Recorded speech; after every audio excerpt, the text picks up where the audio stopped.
Twelfth के सभी विद्यार्थियों, होने वाली बल्ले बल्ले वादा आपसे क्या है कि अब की बार झोला भर भर के 90 पार। ठीक है, जिन बच्चों को वास्तव में इतने नंबर चाहिए, मेरे द्वारा महत्वपूर्ण पेपर बताए जा रहे हैं, बिल्कुल आप कंप्लीट करिएगा। ये आपका सेट डी है, इसके बाद अपन सेट ई देखेंगे। चलिए तो शुरू करते हैं।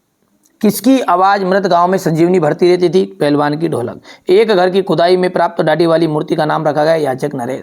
गाय दूध देता है, इसका शुद्ध वाक्य गाय दूध देती है। दुर्बिल सवैया में वर्णों की छंदा मात्रा होती है तो 24 हो जाएगी।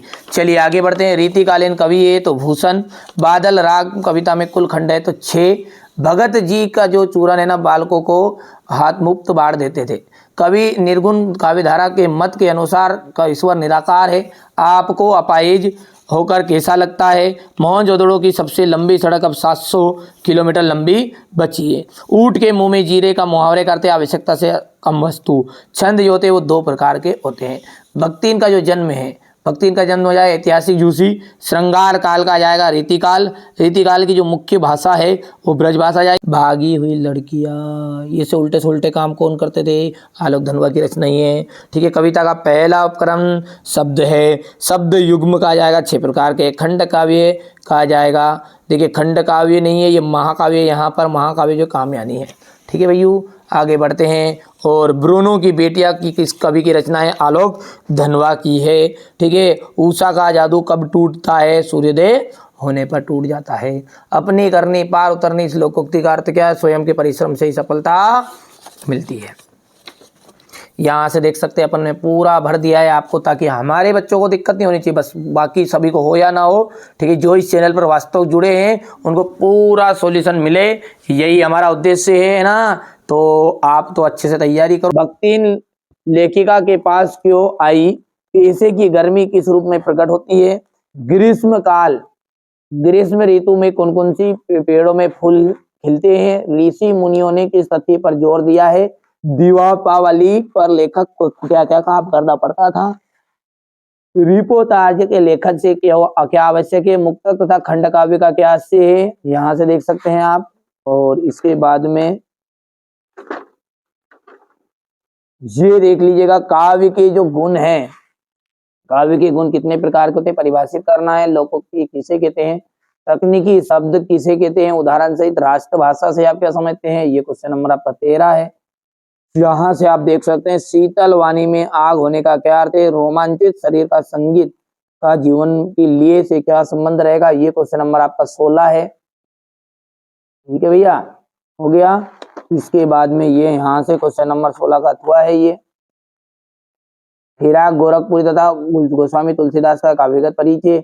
महादेवी वर्मा तथा तो धर्मवीर भारती का साहित्य परिचय देना है। कविता कोमल हृदय की चीज है। संक्षेपण की क्या विशेषताएं हैं? यहाँ से अपन सोल्व करेंगे ना अच्छे से। ये देखिए क्वेश्चन नंबर 6 है, पैसे की गर्मी किस रूप में प्रकट होती है? ठीक है, ग्रीष्म ऋतु में कौन सा फूल खिलने लगते हैं? ऋषि मुनियों किस तथ्य पर जोर दिया है? दीपावली पर लेखक को क्या क्या करना पड़ता था? शिरीष के फूल अपना स्थान छोड़ने के लिए बाध्य कब होते हैं?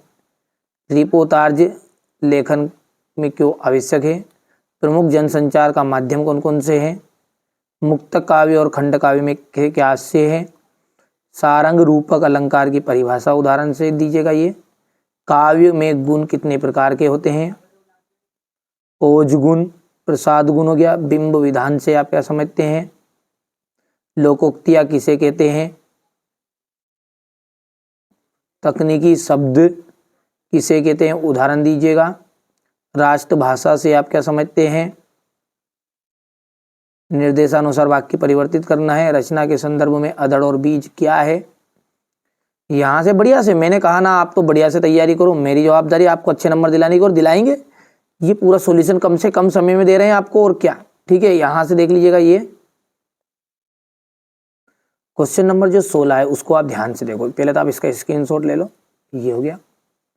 तो इसका भावार्थ ये है। ठीक है, अब क्वेश्चन नंबर 16 के प्रश्नों को देखो, क्या बोल रहा है प्रश्न अपना।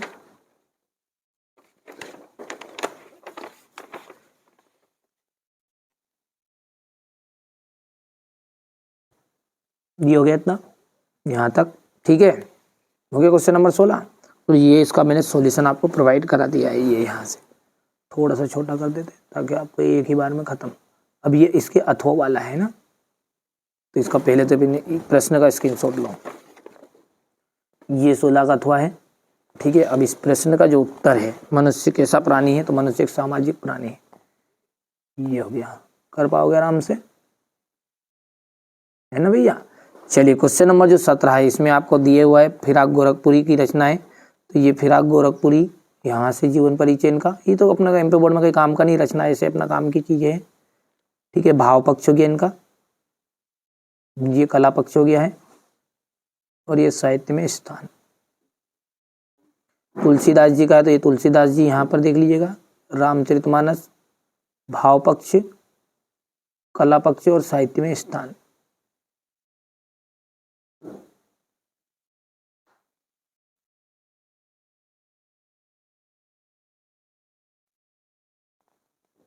ये महादेवी वर्मा का है। ये थोड़ा सा इसको अपन छोटा करते हैं यहाँ से, है ना, देख लिया। रचनाएं देखिएगा, रचनाएं, भाषा उनकी,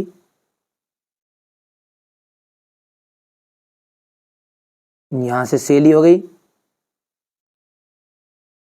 और साहित्य में स्थान हो गया है। कर पाओगे। धर्मवीर भारती, ये देख लीजिएगा, यहाँ से हो गया इतना। ये रचनाएं हो गई, भाषा, और ये शैली, और ये साहित्य में स्थान हो गया इतना। चलिए आगे बढ़ते हैं। ये क्वेश्चन नंबर आपका 19 है, कविता कोमल हृदय की चीजें। संक्षेपण की विशेषताएं बताइए। ये आपका क्वेश्चन नंबर 20 को देखो ध्यान से।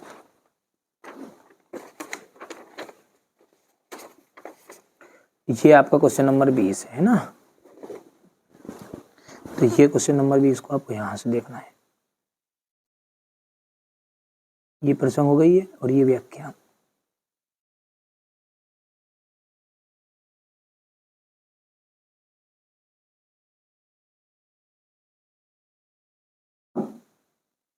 हो गया। इसके बाद में ये यहाँ से इसका अथवा है, ये आगन वाला है।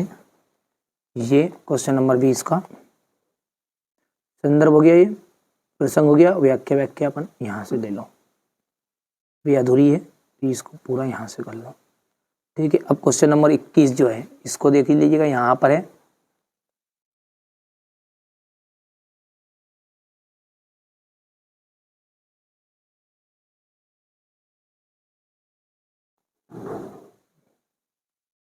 जाएगा नहीं होगा। चलिए तो थोड़ा बड़ा करके 2 बार स्क्रीनशॉट लो, बात खत्म करो, तुम तो साफ सुथरा। इतना हो गया, और ये यहाँ पर